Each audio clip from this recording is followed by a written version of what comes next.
Wuthering Heights by Emily Brontë. Volume 1, Chapter 5. In the course of time, Mr. Earnshaw began to fail. He had been active and healthy, yet his strength left him suddenly, and when he was confined to the chimney corner he grew grievously irritable. A nothing vexed him, and suspected slights of his authority nearly threw him into fits.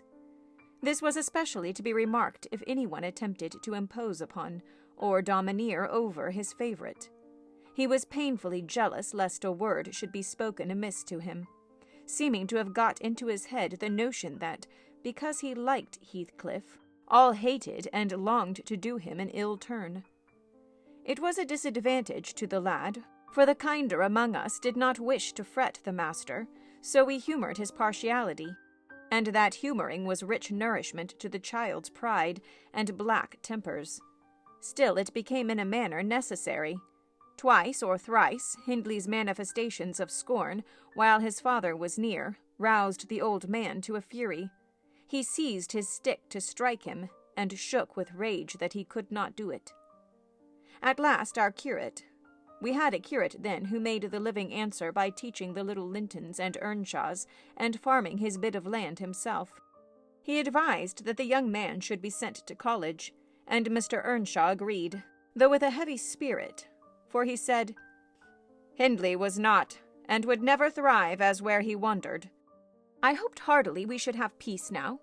It hurt me to think the master should be made uncomfortable by his own good deed. I fancied the discontent of age and disease arose from his family disagreements, as he would have it that it did. Really, you know, sir, it was in his sinking frame. We might have got on tolerably, notwithstanding, but for two people, Miss Cathy and Joseph the servant. You saw him, I dare say, up yonder. He was, and is yet, most likely, the wearisomest, self-righteous Pharisee that ever ransacked a Bible to rake the promises to himself and fling the curses on his neighbors. By his knack of surmising and pious discoursing, he contrived to make a great impression on Mr. Earnshaw, and the more feeble the master became, the more influence he gained. He was relentless in worrying him about his soul's concerns, and about ruling his children rigidly. He encouraged him to regard Hindley as a reprobate, and night after night he regularly grumbled out a long string of tales against Heathcliff and Cathy, always minding to flatter Earnshaw's weakness by heaping the heaviest blame on the last. Certainly she had ways with her such as I never saw a child take up before, and she put all of us past our patience 50 times and oftener in a day. From the hour she came downstairs till the hour she went to bed, we had not a minute's security that she wouldn't be in mischief. Her spirits were always at high-water mark, her tongue always going, singing, laughing, and plaguing everybody who would not do the same. A wild wick-slip she was, but she had the bonniest eye and sweetest smile and lightest foot in the parish, and, after all, I believe she meant no harm. For when once she made you cry in good earnest, it seldom happened that she would not keep you company, and oblige you to be quiet that you might comfort her. She was much too fond of Heathcliff. The greatest punishment we could invent for her was to keep her separate from him. Yet she got chided more than any of us on his account. In play she liked exceedingly to act the little mistress, using her hands freely and commanding her companions. She did so to me, but I would not bear slapping and ordering, and so I let her know. Now Mr. Earnshaw did not understand jokes from his children. He had always been strict and grave with them, and Catherine, on her part, had no idea why her father should be crosser and less patient in his ailing condition than he was in his prime. His peevish reproofs weakened in her a naughty delight to provoke him.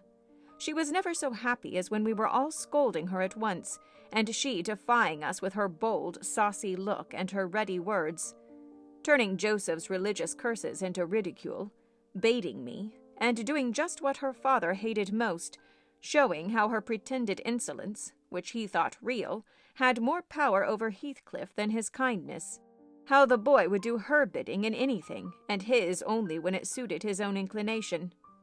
After behaving as badly as possible all day, she sometimes came fondling to make it up at night. "Nay, Cathy," the old man would say, "I cannot love thee. Thou art worse than thy brother. Go, say thy prayers, child, and ask God's pardon. I doubt thy mother and I must rue that we ever reared thee." That made her cry at first, and then, being repulsed continually hardened her, and she laughed if I told her to say she was sorry for her faults, and begged to be forgiven. But the hour came at last that ended Mr. Earnshaw's troubles on earth. He died quietly in his chair one October evening, seated by the fireside. A high wind blustered round the house and roared in the chimney. It sounded wild and stormy, yet it was not cold, and we were all together. I, a little removed from the hearth, busy at my knitting, and Joseph reading his Bible near the table, for the servants generally sat in the house then, after their work was done. Miss Cathy had been sick, and that made her still. She leant against her father's knee, and Heathcliff was lying on the floor with his head in her lap. I remember the master, before he fell into a doze, stroking her bonny hair. It pleased him rarely to see her gentle, and saying, "Why canst thou not always be a good lass, Cathy?" And she turned her face up to his and laughed and answered, "Why cannot you always be a good man, father?" But as soon as she saw him vexed again, she kissed his hand, and said she would sing him to sleep. She began singing very low, till his fingers dropped from hers, and his head sank on his breast. Then I told her to hush and not stir, for fear she should wake him. We all kept as mute as mice a full half-hour, and should have done longer, only Joseph, having finished his chapter, got up and said that he must rouse the master for prayers and bed. He stepped forward and called him by name, and touched his shoulder, but he would not move, so he took the candle and looked at him. I thought there was something wrong as he set down the light, and seizing the children each by an arm, whispered to them to frame upstairs and make little din. They might pray alone that evening. He had summat to do.